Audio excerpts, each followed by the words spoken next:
Today was a cool day, actually below average in the upper 70s for highs, and now we have cooled down into the 60s, including 63 for Big Rapids and Fremont. Kalamazoo, though, still 70 degrees, and Grand Rapids close at 68. It does feel very nice outside. It's not too humid, and it's probably the last time we'll be able to say that for several days. We do have some storms, though, crossing Lake Michigan coming out of Wisconsin, and the eastern parts of those storms continue to weaken, so some light rain once again possible across Oceana and into Muskegon counties, but I think the storm part of this little cluster is going to stay fairly far away from us.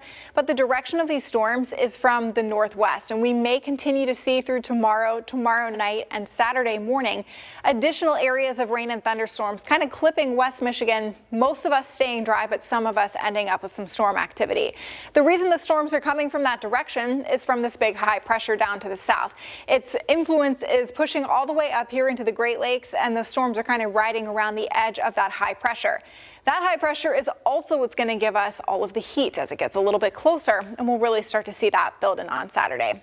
Slight chance of a shower or thunderstorm tomorrow, and then Saturday morning as well. There could be a couple of storms Saturday morning on the stronger side. In fact, we do have a severe weather outlook, marginal, for both tomorrow and Saturday. I think what could happen on Saturday, though, looks to be potentially a little bit more significant. Most models, though, are keeping a lot of the storms just to our north, but if they get nudged a bit farther to the south, especially areas north of 96, we could have a gusty storm in the early morning. A few of these showers and thunderstorms may persist overnight, but it does look to be a pretty quiet early part of the day for us. A few showers in the afternoon, likely just staying cloudy through the afternoon and early evening.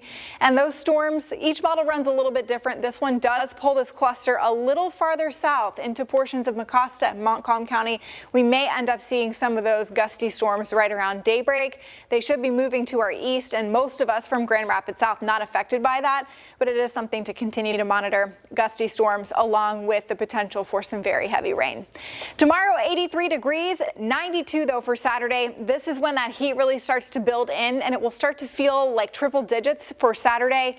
Sunday and Monday, though, are going to be our warmest days of the week with feels like temperatures upwards of 105. If you're thinking, well, it's the weekend, it's a good time to go out to the lakeshore. Unfortunately, with the gusty winds that are going to be around, we're going to have extremely high waves, especially Saturday, 6 to 8 feet during the peak of the day, and Sunday 5 to 7 feet. So we may not even be able to get in the water in those areas because of all of the high waves. So hopefully you can stay cool and hydrated some other way. And of course, if you are out at the lakeshore, there will be a lake breeze, but we just may not be able to get in the lake and kind of cool off that way. Monday will be the hottest day of this stretch at 95, feeling close to 110 though at that point because of the humidity.